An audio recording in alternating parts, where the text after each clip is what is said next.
संजय राऊत म्हणतात की असं काही नाहीये, मात्र ठाकरेंचे काही खासदार वेगळा गट स्थापन करण्यासाठी पत्र देणार असल्याची चर्चा. 9 पैकी 5 खासदार गैरहजर होते मात्र शिवसेनेत. बघा, ठाकरेच्या उभाठामध्ये काय चाललंय याच्याशी आमचा काही संबंध नाही. त्यांनी बैठक बोलवली, काही खासदार उपस्थित राहिले, काही खासदार VCच्या मार्फत उपस्थित होते, हे त्यांनीच पत्रकाराला सांगितलेले. मग त्याची कारणं काय होती तेही त्यांनी सांगितली. आणि त्याच्यामध्ये उभाटाच्या नेत्यांनी म्हणजे उद्धव ठाकरे साहेबांनी हेही सांगितले की ज्याला जायचं त्यांनी जा, ज्याला राहायचं त्यांनी राहा. म्हणून त्यांच्यामध्ये एक वाक्यता कुठं दिसून आली नाही. आणि त्यांचे जे काही मोठे नेते आहेत, प्रवक्ते आहेत, संजय राऊत यांनी त्याच्या संदर्भामध्ये सगळं स्पष्टीकरण दिलं की आमचा कोणताही खासदार इकडे तिकडे गेलेला नाही, सगळे आमच्या संपर्कात आहेत. म्हणून आम्हाला त्यांच्या अंतर्गत काय चाललंय त्याच्यामध्ये आम्हाला नाक खुपसण्याचं काही कारण नाही. आणि आम्ही त्यांच्याकडे त्या सिरियसने पाहत सुद्धा नाही. वर्धापन दिन येतोय, वर्धापन दिनाच्या निमित्ताचं किंवा तो मुहूर्त साधला जाणार असं म्हटलं जातंय, कारण ती वेळ जवळ आली आहे. ती वेळ जवळ आली का नाही आता हे बघा, तुम्हाला जर काही विचारायचं असेल तर ते जे काही संबंधित खासदार आहेत त्यांना तुम्ही तो प्रश्न विचारा. आता तुमच्याच मीडियाच्या माध्यमातून ऑपरेशन टायगर राबवत आहे का, ऑपरेशन सिंह राबवत आहे का, या सगळ्या बातम्या तुमच्याकडून येत आहेत. आम्ही त्याच्यावर कोणतंही भाष्य केलेलं नाही, करणार नाही, ना आमच्याकडे तसा कोणताही प्रस्ताव सुद्धा नाही. म्हणून अंतर्गत असलेली बंडाळी, त्यांच्या अंतर्गत असलेला विरोध एकमेकांना, त्याचा तो परिणाम आहे. आणि त्यांनी ते स्पष्टपणे त्यांचे जे हावभाव जर पाहिले ते तुम्हाला लक्षात येतील. म्हणून आम्ही कुणालाही ना बोलवलेलं आहे ना त्यांच्याशी संपर्क साधला. मराठवाड्यातले तुम्ही नेते आहात, पालकमंत्री आहात, 3 खासदार संशयाच्या भोवऱ्यात म्हणजे जे तुमच्याकडे येऊ शकतात, तुमच्याशी किती बोलणं झालं, चर्चा झाल्या? काल प्रतापराव जाधवांकडे संजय देशमुख गेले, अशी काही चर्चा झाली? कारण असं म्हटलं जातं ओमराजे निंबाळकर पण या सगळ्यावर स्पष्टीकरण देत नाहीयेत. हे बघा, प्रतापराव जाधव हे मंत्री आहेत, त्याच्यासाठी त्यांच्याकडे कोणी गेलं असेल तर तो भाग वेगळा आहे. परंतु असं कोणी आमच्याशी वैयक्तिक चर्चा झाली असं कुठे झालेलं नाही आहे. आणि आम्ही कुणाशी चर्चा केलेली नाही. ह्या सगळ्या जर कदाचित जर चर्चा करायचा जर वेळ आलीच तर ते एकनाथ शिंदे साहेब करतील किंवा एकनाथ शिंदे साहेब यावर भाष्य करतील. नाही, मग उद्धव ठाकरे यांनी जे विधान केलं, ज्यांना जायचं त्यांनी खुशाल जावं, आज माझी वेळ खराब आहे पण पुढे माझी वेळ चांगली आहे, याचा काय अर्थ काढायचा? की हार पत्करली? हार पत्करली म्हणून नाही. आता गेल्या वेळेला जो काही उठाव झाला होता त्यावेळेला सुद्धा त्यांना वारंवार सांगितलं होतं आम्ही. बैठका घेतल्या, 4 बैठका घेतल्या की असं नका करू तसं नका करू, त्यांनी ऐकलं नाही. कदाचित आताही त्या खासदारामध्ये काही रोष असू शकतो ना, त्या खासदाराचं म्हणणं ऐकून घेतलंच जात नसेल. म्हणून त्यांनी आता हे खासदार आपल्याकडे टिकणार नाहीत असं त्यांचं कदाचित मत झालं असेल. म्हणून त्यांनी केलेलं ते विधान आहे, ज्यांना जायचं त्यांनी जा. मला वाटतं यापेक्षा पक्ष वाचण्यावर भर देणं गरजेचं असतं, परंतु उभाटाला त्याच्याशी काही घेणं देणं नाही. म्हणून आता नेमकं त्या पक्षामध्ये काय होईल हे काही काळातच आपल्याला कळेल सुद्धा. संजय राऊत असं म्हणतायत की अनेक खासदारांनी त्यांच्या मुलांची, कुणी देवांची, साईबाबाची शपथ घेतलेली आहे, कुणीही सोडून जाणार नाही. मग चिंता कसली आली? संजय राऊत जर म्हणतायत की मुलांची, देवाची याची शपथ घेतली, मग चिंता कशाला पाहिजे आपल्याला? म्हणून त्यांनी सुद्धा चिंता करू नये ना. हे वारंवार प्रेसच्या समोर येऊन त्या खासदारावर जो आक्षेप घेणं चालू आहे किंवा त्यांना आरोपीच्या पिंजऱ्यात जे उभं करणं चालू आहे हे थांबवलं पाहिजे. पक्ष एक संघ आहे, खासदार एक संघ आहे, मग वाद कसला आहे? मग हे उद्धव ठाकरे स्टेटमेंट का देत आहेत? म्हणून आलबेल नाही आहे, काहीतरी गोंधळ आहे तिथं, परंतु त्याच्याशी आमचा काही संबंध नाही. सूचक वक्तव्य, मग ठाकरेंचं जे वक्तव्य ते सूचक वक्तव्य म्हणावं आणि ऑपरेशन टायगर लवकरच होईल अशी पण. आता उभाट्यामध्ये नेता कोणी एकदा पहिले ठरवून घ्या. संजय राऊत आहे का उद्धव ठाकरे आहेत? आता कोणाच्या स्टेटमेंटला महत्त्व द्यायचं? एकीकडे संजय राऊत म्हणतात सगळं ओके, दुसरीकडे उद्धव ठाकरे म्हणतात ज्याला जायचं त्याने जा. पक्ष नेमका चालवतोय कोण हा सुद्धा प्रश्न आता समोर आलेला आहे. म्हणून आता त्यांच्यामधल्या असलेल्या लाथाळीशी इतर पक्षाच्या कोणत्याही पक्षाचा काही संबंध नाही हे मी तुम्हाला वारंवार सांगतो. जसं पश्चिम बंगालच्या 20 खासदारांनी वेगळा गट स्थापन केला, तशाच पद्धतीनं ठाकरेंच्या खासदारांचा पण वेगळा गट असेल का? त्या अनुषंगाने तुम्ही म्हणताय की आमचा काही संबंध नाही. अहो, आम्ही काय सांगू शकतो त्याच्यावर? त्यांनी त्या खासदारांनी काय निर्णय घ्यायचा, काय करायचंय हा त्यांचा प्रश्न आहे. आमच्याकडे असे कोणतीही चर्चा नाही आहे, हे मी स्पष्टपणे आपल्याला सांगतो. सर, आज छत्रपती संभाजीनगरमध्ये वाटच्या वतीनं ट्रॅक्टर आंदोलन केलं जात आहे. ऑनलाईन खतांचा पुरवठा केला जातोय, त्याच्यामुळे ही पद्धत बंद करण्यात यावी अशी त्यांची मागणी आहे. अहो, शेतामध्ये तर ट्रॅक्टर चालवायला डिझेल मिळत नाही लवकर, आणि ट्रॅक्टर आंदोलन कसलं करतायत? माणसाची कमी आहे आता म्हणून ट्रॅक्टर आता रस्त्यावर आणायला लागले. शेतकऱ्याला वेठीस धरणं बंद करा. शेतकऱ्याच्या हिताच्या मागण्या असतील, निश्चित आपण सरकारबरोबर संवाद साधा, त्यांच्याशी बोला आणि त्याच्यातून मार्ग काढा. हा मार्ग नाही येतो. रोहित पवार ज्या पद्धतीनं म्हणत होते की मी सोन्याचा चमचा घेऊन आलेलो नाहीये, पण मी लोकांसाठीच त्या ठिकाणी काम करणार, तुम्ही जे विधान केलं होतं त्यानंतर त्यांनी हे विधान केलंय, कसं पाहता याकडे? चांगलं आहे ना. रोहित पवार सोन्याचा चमचा घेऊन जन्माला आलं हे सत्यच आहे. आता तो शेतकऱ्यासाठी एवढा चांगला आंदोलन करायला लागलेला आहे, आणि संकटमोचन गिरीश महाजन त्या ठिकाणी गेले होते, त्यांनी सुद्धा ते आंदोलन थांबवलंय.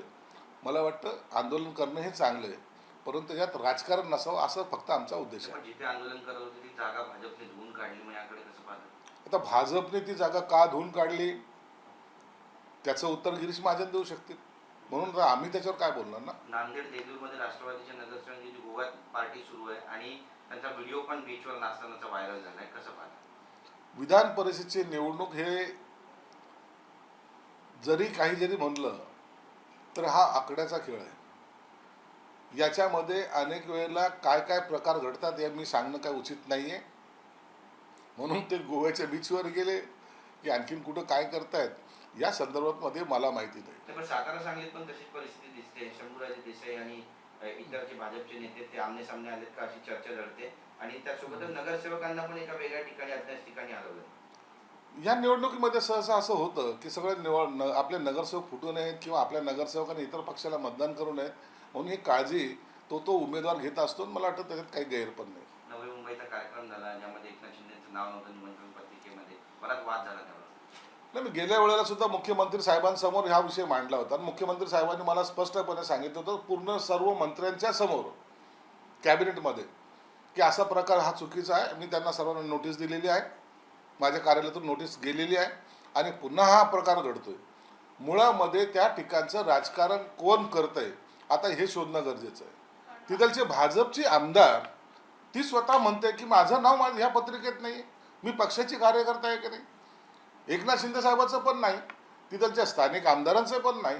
म्हणजे राजकारण व्यक्ती पुरतं मर्यादित आहे का इतर राजकारण त्यांना करायचं आहे याचा सुद्धा आता उलगडा झाला पाहिजे, आणि मला वाटतं यावर मुख्यमंत्र्यांनी ऍक्शन घेणं गरजेचं आहे. आजच्या कॅबिनेटमध्ये तुम्ही हा प्रश्न घेणार आहात, कारण का मागच्या कॅबिनेटमध्ये फार आक्रमक भूमिका शिवसेनेच्या मंत्र्यांनी घेतली होती, पुन्हा एकदा तसाच प्रकार झाला. प्रशासकीय कारवाईची मागणी करणार आहे का? कारण प्रोटोकॉल ऑफिसर्सची जरी चूक असेल आणि एकच चूक जर वारंवार होत असेल, निश्चित मुख्यमंत्र्याकडे मागणी करणार आहोत आम्ही.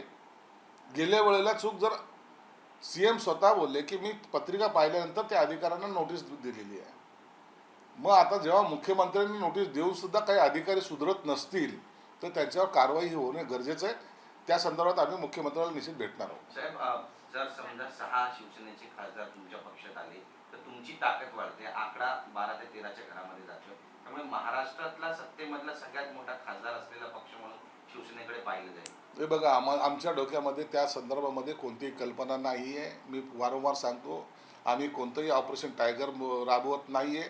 ह्यात फक्त मीडियाच्या बातम्या आहेत, म्हणून आता त्या संदर्भामध्ये कोणतंही भाष्य करणं उचित नाही. काँग्रेसमध्ये ज्या पद्धतीनं सध्या सुरू आहे, हर्षवर्धन सपकाळ यांची नागपुरातल्या एका गटानं, काँग्रेसच्याच गटानं तक्रार केली आहे आणि हर्षवर्धन सपकाळ हटाव मोहीम सुरू केली आहे. हर्षवर्धन सपकाळ हा ॲक्सिडेंटली झालेला प्रदेशाध्यक्ष आहे. त्याचे वक्तव्य पाहता तो कधी कुणाला काय बोलेल ह्याचा काही नेम नाही. पक्षाचा प्रमुख असताना त्या जबाबदारीने ज्यांनी काम करायला पाहिजे ते होताना कदाचित त्यांच्या कार्यकर्त्याला दिसत नसावं, म्हणून त्याची तक्रार झालेली आहे. संजय राऊतांनी आज सातत्याने हेच सांगितले की अनेकांनी शपथ घेतली. मागच्या वेळेला पण अनेक आमदारांनी शपथ घेतली होती, पण ते निघून गेले होते. अहो, मग तुम्ही संजय राऊतवर विश्वास का ठेवत नाहीये? संजय राऊत सारखा माणूस जेव्हा म्हणतोय की सर्व खासदारांनी शपथ घेतलेली आहे, देवाची घेतलेली आहे, मुलाची घेतलेली आहे, त्याच्यावर विश्वास ठेवा ना. एवढं सर्व आलबेल असताना या बातम्या बाहेर कशासाठी येत आहेत? म्हणून मला वाटतं आता संजय राऊतने हा पुढाकार घेऊन या बातम्या सुद्धा ब्रेक केल्या पाहिजे. पण जे म्हणतायत तेच जर आले तुमच्यासोबत तर असंही होऊ शकतं. तुम्ही दरवाजे उघडणार? आम्ही ते आले का नाही येत याच्याबद्दलचा चर्चाच आम्ही करत नाही. पण दरवाजा उघडणार आहात? आम्ही याचा निर्णय सर्व एकनाथ शिंदे साहेब घेतील. आम्ही याच्यावर कोणत्याही प्रकारचं भाष्य करणार नाही. काँग्रेसचे 7 मोठ्या नेत्यांना विधान परिषदेवर त्यांच्या जवळच्यांना निवडून आणण्याची जबाबदारी केंद्राकडून देण्यात आली होती. केंद्र वरिष्ठ पातळीवरून पक्ष नेतृत्वाकडून देण्यात आली, पण त्यांनी ती पार पाडली नाही. बरीचशी चर्चा त्यावर होती. आता यामध्ये त्यांनी त्यांचे नातेवाईक दरवेळेला आपल्या नातेवाईकाला पुढं आणण्याची स्पर्धा ही अनेक पक्षामध्ये होते, तशी काँग्रेसमध्ये सुद्धा होत असते.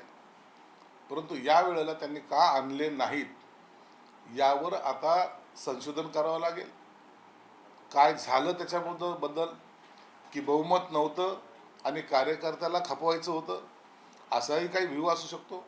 म्हणून आता याच्यावर ज्या चर्चा चालू आहेत त्या निकालानंतर याच्यावर खऱ्या अर्थानं आपल्याला फोकस करता येईल. सर, मुंबईमध्ये सध्या पांढऱ्या पट्ट्यांचा वाद रंगलेला आहे. सांस्कृतिक दहशतवाद असं म्हटलं जातंय त्याला काही पक्षांकडनं. या पांढऱ्या पट्ट्यांच्या वादावरती शिवसेनेची काय भूमिका आहे? मला वाटतं पांढरा पट्टा किंवा इतर कोणताही पट्टा असून या सगळ्या छोट्या गोष्टीवर कोणत्याही समाजानं, मग तो जैन समाज असेल, मराठी माणूस असेल, हिंदू धर्मीय असेल, यांनी वाद घालता कामा नये. या ज्या लोकांना असं जाणून बुजून वाद निर्माण करायचे, त्यांना दोन्ही कोणत्याही साईडचे असो तो, त्यांना आता समज देण्याची गरज आलेली आहे. समाजामध्ये द्वेष पसरून नेमकं हे काय साधू इच्छितात यावर सुद्धा आता सरकारने विचार करायला हवा. तर सध्या एफडीआयची कारवाई सगळ्या राज्यभरातच आपण बघतोय, जोरदार सुरू आहे. तुकाराम मुंढेंच्या काही व्हिडिओज धक्कादायक समोर येत आहेत की वाशिममध्ये अचानकपणे पानटपऱ्या दुकानं ही धडाधड बंद केली जात आहेत आणि लोकांमधून ती मागणी येते की आता तुकाराम मुंढेंची बदली झाली तर संशय निर्माण होईल, एफडीआयची कारवाई थांबवली जाईल. तर या एफडीआयच्या कारवाईविषयी आता सरकार म्हणून काही भूमिका शिवसेना मांडणार आहे का? हे बघा, तुकाराम मुंढे ज्याला बदल्याचे सत्र आहे हे काय त्यांच्यासाठी नवीन नाही. मला वाटतं 29-30 बदल्या त्यांच्या झालेल्या आहेत. परंतु आता ते जे काही कारवाया करतात त्याचं खरं तर कौतुक केलं पाहिजे. पनीरमध्ये भेसळ, दुधामध्ये भेसळ, बाकी टपऱ्या, अन्नधान्यामध्ये भेसळ, ही जे काही प्रकार आता तुम्ही पाहत असाल गेल्या 15 दिवसामध्ये महाराष्ट्रभर हे धाडसत्र चालू आहे. हे डिपार्टमेंट पहिले अस्तित्वात नव्हतं का? होतं. परंतु मग यांचे लागे बांधे त्या साठेबाजाबरोबर किंवा त्या भेसळ करणाऱ्याबरोबर होते, हे आता सिद्ध होतं आहे. म्हणून तुकाराम मुंढेंनी ज्या पद्धतीने आक्रमकतेने काम करायला सुरुवात केलेली आहे, मला वाटतं त्याचा प्रशंसा ही केलीच पाहिजे. आणि त्यासाठी त्यांना हटवण्याचा किंवा ठेवण्याचा हा निर्णय अखेर मुख्यमंत्र्याचा आहे. त्यांनी काय निर्णय घ्यायचा हा त्यांचा विषय आहे. परंतु इतक्या लवकर तुकाराम मुंढेला हटवलं जाणार नाही असं आम्हाला तरी वाटतं. त्या एकीकडे शिंदे साहेबांचं पत्रिकेमध्ये नाव टाकण्यात येत नाही. आता दुसरा-तिसरा प्रकार घडलेला आहे. दुसरीकडे शिंदे साहेबांचे दिल्ली वारा पण वाढलेले आहेत. याकडे तुम्ही नेमकं कसं पाहता? कारण ते जेव्हा दिल्ली जातात गुड न्यूज घेऊन येतात महाराष्ट्रासाठी. काही राजकीय गुड न्यूज आहे शिवसेनेकडून? तुम्ही किती जरी प्रश्न विचारला तरी शिंदे साहेब जेव्हा दिल्लीला जातात त्या टायमाला खात्याची काही कामं असतात, वैयक्तिक कामं असतात आणि असलेल्या नेत्याबद्दलच्या चर्चासुद्धा असतात, त्या राजकीयसुद्धा असतात. हे आम्ही नाकारत नाही. परंतु त्याचा अर्थ असा नाही की दरवेळेला त्याच गोष्टीसाठी वारंवार चक्रा हे शिंदेसाहेब कधी मारत नाहीत. तुम्हाला माहिती आहे की शिंदेसाहेब कोणताही निर्णय घेताना अत्यंत विचारपूर्वक घेतात, कोणतंही काम विचारपूर्वक करतात. म्हणून त्यांच्यावर शंका घेण्याचं कोणतंही कारण नसावं.